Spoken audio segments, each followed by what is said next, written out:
Delhi CM Kejriwal jail నుంచి పాలన ప్రారంభించారు. ఆదివారం జైలు నుంచి ఆయన ఢిల్లీ నీటి ఎద్దడి నివారణకు కీలక ఆదేశాలు జారీ చేశారు.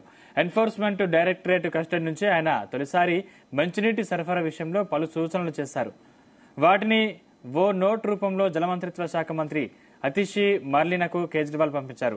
ఢిల్లీ లిక్కర్ పాలసీ వ్యవహారంలో సీఎం కేజ్రీవాల్ ను ఈడీ అరెస్టు చేసింది. కానీ ఆయన ఇప్పటి వరకు సీఎం పదవికి రాజీనామాను సమర్పించలేదు. లాకప్ నుంచే పాలన కొనసాగిస్తారని ఆప్ వర్గాలు బలంగా చెబుతున్నాయి. केजरीवाल जी ने बतौर जल मंत्री मुझे अपनी ईडी कस्टडी से निर्देश भेजे हैं, जो मैं आप लोगों को पढ़ के सुना रही हूं. अरविंद केजरीवाल जी ने लिखा है कि मुझे पता चला है कि दिल्ली के कुछ इलाकों में पानी और सीवर की काफ़ी समस्याएं हो रही हैं. इसे लेकर मैं चिंतित हूं. चूंकि मैं जेल में हूं, इस वजह से लोगों को ज़रा भी तकलीफ नहीं होनी चाहिए.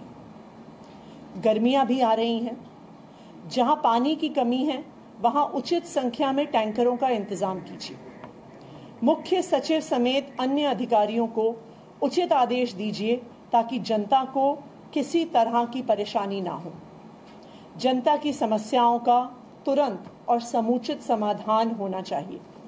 जरूरत पड़ने पर उपराज्यपाल महोदय का भी सहयोग लें, वे भी आपकी जरूर मदद करेंगे. अरविंद केजरीवाल जी ने ఇదే అంశానికి సంబంధించిన మరింత పూర్తి సమాచారం మా ప్రతినిధి శ్రీచరణ్ అందిస్తారు. శ్రీచరణ్. సందీప్, నిర్బంధంలో ఉన్న డోంట్ కేర్ అంటూ ఫస్ట్ ఆర్డర్ జారీ చేశారు ఢిల్లీ ముఖ్యమంత్రి కేజ్రీవాల్. మద్యం కుంభకోణంలో కేసులో అరెస్ట్ అయ్యి విషయం తెలిసిందే. అయితే సీఎం కేజ్రీవాల్ మాత్రము ప్రభుత్వాన్ని జైలు నుండే నడపాలని డిసైడ్ అయినట్టున్నారు. దానికి ఈ రోజు మొదటగా కూడా జలవనరుల శాఖకు సంబంధించి ఒక ఉత్తర్వును కూడా జారీ చేశారు. అయితే ఇవాళ ఆమ్ ఆద్మీ పార్టీ సమావేశం నిర్వహించనున్న ఆ పార్టీ నాయకురాలు అతిషి సీఎం ఆదేశాల గురించి సమాచారం ఇవ్వనున్నారు. అయితే గత కొద్ది రోజులుగా కూడా చర్చ నడుస్తా ఉంది. ముఖ్యమంత్రి కేజ్రీవాల్ జైలు నుండే పరిపాలన కొనసాగిస్తారా అనేది కూడా ప్రధానంగా ఒక చర్చ వస్తుంది. న్యాయ నిపుణులు ఏమంటున్నారంటే జైల్లో ఉండి ముఖ్యమంత్రి పదవి ఈ బాధ్యతను ఉండకూడదు అని ఎక్కడ కూడా రాజ్యాంగంలో లేదని చాలా క్లియర్ గా ఉంది అనేది కూడా ప్రధానంగా న్యాయ నిపుణులు అంటున్నారు. అయితే దానితో పాటు ఒక ఈ లాజిస్టిక్స్ పరంగా టెక్నికల్ గా బ్యారియర్స్ ఉంటాయి. దానికి రీజన్ ఏంటంటే అడ్మినిస్ట్రేటివ్ ఆస్పెక్ట్ లో ముఖ్యమంత్రిగా ఉండి తోటి మంత్రులతోని కేబినెట్ సమావేశం నిర్వహించాలి. కాన్ఫిడెన్షియల్ ఫైల్స్ ఉంటాయి. దాంతో పాటు నిత్యం అధికారులతోని కూడా సమావేశాలు నిర్వహించాలి. ఇవన్నీ కూడా జైల్ మాన్యువల్స్ అనేటివి డిఫరెంట్ గా ఉంటాయి. సో టెక్నికల్ టర్మ్స్ చూసుకుంటే మాత్రము జైల్లో ఉండి ముఖ్యమంత్రి బాధ్యతలు నిర్వహించకూడదని ఎక్కడ కూడా టెక్నికల్ గా కాన్స్టిట్యూషన్ లో లేదని న్యాయ నిపుణులు అంటున్నారు. కానీ వాస్తవికంగా చూసుకుంటే రాజకీయ కోణంలో చూసుకుంటే ఇప్పుడు ఆమ్ ఆద్మీ పార్టీకి ముఖ చిత్రమే అరవింద్ కేజ్రీవాల్. అరవింద్ కేజ్రీవాల్ లేకపోతే అసలు ఆమ్ ఆద్మీ పార్టీ అనేది కూడా ఒక రకంగా చెప్పాలంటే సర్వైవల్ క్వశ్చన్ మార్క్ అని చెప్పాలి. ఎందుకంటే ఒక సొసైటీ నుండి ఒక యాంటీ కరప్షన్ మీద పోరాడి అలాగే అన్నా హజారే లాంటి ఒక ఉద్యమ నుంచి వచ్చిన పార్టీగా ఆమ్ ఆద్మీ పార్టీకి మొదటి నుంచి కూడా పేరుంది. అయితే 2 రోజుల కిందట ఎప్పుడైతే అరవింద్ కేజ్రీవాల్ అరెస్ట్ అయ్యారో అప్పుడు అన్నా హజారే కూడా ఒక వీడియోలో ఒక మాట చెప్పారు. ఆయన అసలు మేమందరం కూడా అవినీతికి అగేన్స్ట్ గా మేము పోరాడము, ఈ మద్యపాన నిషేధం కూడా విధించాలి అనుకున్నాము. కానీ దురదృష్టవశాత్తు నాతో పనిచేసిన కేజ్రీవాల్ ఈ మద్యం కుంభకోణంలో ఇరుక్కుపోవడం చాలా బాధాకరంగా ఉంది అని చెప్పేసి కూడా అన్నా హజారే కూడా వ్యాఖ్యానించిన విషయం తెలిసిందే. అయితే పొలిటికల్ నరేషన్ గా చూసుకుంటే ఇప్పుడు ఢిల్లీలో ఇప్పుడు లెఫ్టినెంట్ గవర్నర్ ఎవరైతే కేంద్ర ప్రభుత్వ అధీనంలో ఉండే లెఫ్టినెంట్ గవర్నర్ ఒకవేళ ఆమ్ ఆద్మీ పార్టీ పైన ఏదైనా చర్య తీసుకుంటే కూడా అది పొలిటికల్ గా మైలేజ్ తీసుకోవడానికి ఆమ్ ఆద్మీ పార్టీకి ఎడ్జ్ ఉంటుందని కూడా రాజకీయ విశ్లేషకులు అంటున్నారు. దానికి ప్రధాన కారణం ఏంటంటే ఇప్పటి వరకు అయితే వరుసగా 3 సార్లు ఢిల్లీ చిన్న రాష్ట్రం దేశంలో ఢిల్లీలో వరుసగా 3 సార్లు ముఖ్యమంత్రిగా ఎన్నుకోబడుతున్నాడు. అక్కడ విచిత్రంగా ఏంటంటే పార్లమెంట్ ఎన్నికల్లో బీజేపీకి ఓటు వేసినప్పటికీ కానీ స్థానికంగా మాత్రము అరవింద్ కేజ్రీవాల్ వరుసగా 3 సార్లు కూడా ఢిల్లీ ప్రజలు ఎన్నుకున్న విషయం తెలిసిందే. అయితే ఇప్పుడు ప్రధానంగా చర్చ ఏం నడుస్తోంది అంటే ఆమ్ ఆద్మీ పార్టీలో అసలు విపత్కరమైన పరిస్థితులు ఏమైనా నెలకొంటే తప్ప అరవింద్ కేజ్రీవాల్ జైలు నుండి పరిపాలన కొనసాగిస్తారని కూడా ప్రధానంగా ఒక ప్రచారంలో ఉంది. అయితే దీనిలో భాగంగా ఇదివరకే ఈ మద్యం కుంభకోణంలో లిక్కర్ స్కామ్ లో అరెస్ట్ అయిన ఉప ముఖ్యమంత్రి మనీష్ సిసోడియా కానీ సత్యేంద్ర జైన్ కానీ ఈ మినిస్టర్ గా ఉన్న సత్యేంద్ర జైన్ కి లేని ఎగ్జిబిషన్ వాళ్ళు జైల్లో వాళ్ళు కూడా పాలించవచ్చు కదా, మరి వాళ్ళకి ఎందుకు లేదు ఎగ్జిబిషన్ అంటే వాళ్ళు కేవలం మంత్రులు మాత్రమే. కానీ ముఖ్యమంత్రిగా విచక్షణ అధికారాలు తీసుకునే పాలసీ మేకింగ్ డెసిషన్స్ అన్ని కూడా ముఖ్యమంత్రి దగ్గరే ఉంటాయి.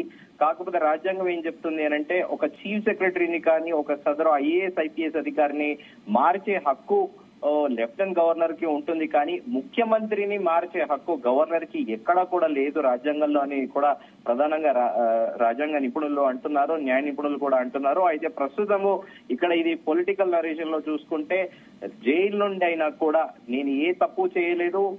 ఆమ్ ఆద్మీ పార్టీ వర్షన్ ఏంటంటే అరవింద్ కేజ్రీవాల్ ఎలాంటి తప్పు చేయలేదు కాబట్టి తాను చాలా నికారసుగా నిలబడ్డాడు కాబట్టి జైలు నుండే పరిపాలన కొనసాగించనున్నాడని ఒకవైపు ఆమ్ ఆద్మీ పార్టీ వర్గీయులు పేర్కొంటున్నప్పటికీ వాస్తవికంగా చూసుకుంటే చాలా వేగవంతం చేస్తుంది. ఇప్పటికే ఈడీ కస్టడీలోనే ఉన్నారు. కస్టడీలో భాగంగా ఈ రోజు ఆయన మొదటిసారిగా కూడా జలవనరుల శాఖకు సంబంధించి ఒక ఆర్డర్ కూడా పాస్ చేశారు.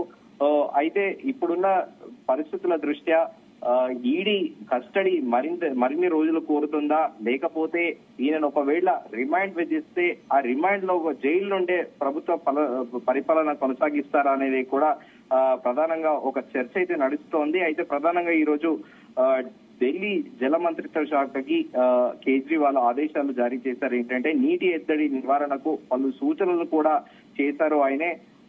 అయితే ఇప్పుడు ఒకవైపు పొలిటికల్ గా హాట్ డిస్కషన్స్ నడుస్తున్నాయి. ఇటు పార్లమెంట్ ఎన్నికల దృష్ట్యా ఇప్పుడు అకస్మాత్తుగా ఢిల్లీ ముఖ్యమంత్రి నిర్ణయం తీసుకోవడం కూడా చాలా స్టబన్ గా మొండిగా పట్టుదలతోని భీష్మించి కూర్చొని ఉన్నాడనేది కూడా ప్రధానంగా ఒక చర్చ నడుస్తా ఉంది. మరి చూడాలి. ఇప్పటికే పంజాబ్ ముఖ్యమంత్రి కూడా భగవంత్ మాన్ ప్రకటన కూడా చేశాడు. కేజ్రీవాల్ ని జైలు పంపినా పర్వాలేదు, అక్కడి నుండే ప్రభుత్వాన్ని నడిపిస్తామని కూడా ఆయన ప్రధానంగా చెప్పారు. అయితే అవసరమైతే సుప్రీంకోర్టు హైకోర్టు నుండి అనుమతి తీసుకొని కూడా ప్రభుత్వాన్ని నడిపేటందుకు జైల్లోనే కార్యాలయాన్ని కూడా నిర్మిస్తామని పంజాబ్ సీఎం ప్రకటించిన విషయం తెలిసిందే. అయితే మరి ఇప్పుడు రానున్న రోజుల్లో ఎలాంటి నిర్ణయాలు మారతాయి, ఎలాంటి రాజకీయంగా ఎలాంటి సమీకరణాలు మారతాయి అనేది మనం వేచి చూడాల్సిందే సందీప్. ఎందుకంటే ఇప్పుడు ఒకవేళ ఈ మద్యం కుంభకోణంలో అరవింద్ కేజ్రీవాల్ నేరం గిట నిరూపణ అయితే మాత్రం ఖచ్చితంగా ఆయనకి దరిదాపుల గరిష్టంగా 2 నుండి 3 సంవత్సరాలు జైలు శిక్ష విధించే అవకాశం ఉంది అని అంటున్నారు. మరి ఇక్కడ చూస్తేనేమో ఆప్ వర్గీయులు మాత్రము అరవింద్ కేజ్రీవాల్ ఎట్టి పరిస్థితుల్లోనూ ముఖ్యమంత్రిగా జైలు నుండే పరిపాలన కూడా కొనసాగిస్తారని చెప్తున్నారు. మరి తేలాలి రానున్న రోజుల్లో ఎలాంటి రాజకీయ సమీకరణాలు మారుతాయి. కాకపోతే మనం ముందుగా అనుకున్నట్టు టెక్నికల్ గా